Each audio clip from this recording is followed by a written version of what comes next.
Everybody, hey, the mouth out in Buffalo, New York, and I got this seagull. It grabbed a sparrow.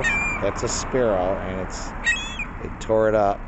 Nature's cruel, but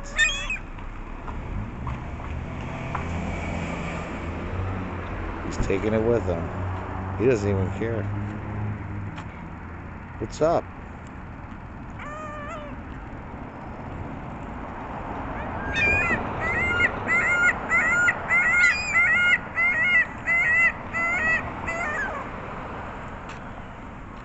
It's a little bad one, but if you like the content, like and subscribe.